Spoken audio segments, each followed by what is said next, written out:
Hi guys, welcome to Bini's kitchen. ഞാൻ ഇന്നിവിടെ ലക്ഷ പറാട്ട ഉണ്ടാക്കുവാണ്. അതിന് വേണ്ടി ഞാൻ 2 കപ്പ് മൈദ, 1 കപ്പ് ഗോതമ്പ് പൊടി എടുത്തിട്ടുണ്ട്. ഇത് ഞാൻ ഇതുപോലെ നല്ലപോലെ കുഴച്ച് വെച്ച് ഇനി ഇതൊരു 20 മിനിറ്റ്സ് നമുക്കിത് ഒന്ന് റെസ്റ്റ് ചെയ്യാൻ വെക്കാമേ. മാവ് കുഴയ്ക്കാൻ നേരത്തെ ആവശ്യത്തിനുള്ള വെള്ളം ഒഴിച്ച് കുഴയ്ക്കണേ.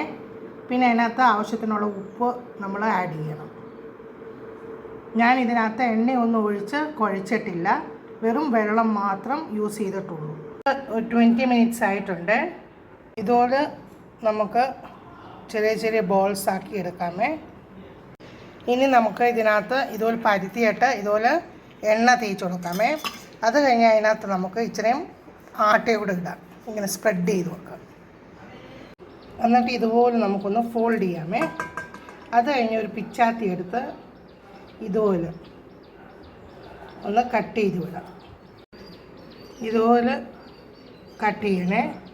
അത് കഴിഞ്ഞ് ഇതുപോലെ പതുക്കെ നമ്മൾ ഓപ്പൺ ചെയ്ത് കൊടുക്കണം. ഓപ്പൺ ചെയ്ത് വെച്ച് ഇതുപോലെ പതുക്കെ ഒന്ന് റോൾ ചെയ്ത് കൊടുക്കണേ. എന്നിട്ട് നമ്മളിത് ഒന്ന് പരത്തി കൊടുക്കണേ. ഞാൻ ഇത് തവ ചൂടാക്കിയ വെച്ച് തവയിലോട്ടിട്ട്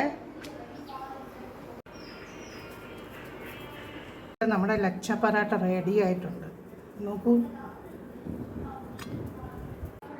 നോക്കൂ നമുക്ക് നല്ല ലെയറായിട്ട് കിട്ടിയിട്ടുണ്ട്.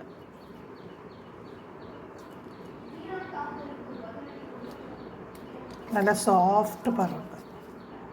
നിങ്ങൾ ഇതേ മെത്തേഡിലൊന്ന് ട്രൈ ചെയ്യണേ.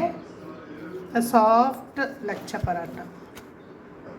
Thanks for watching my video. Please like, share and subscribe my channel. Thank you.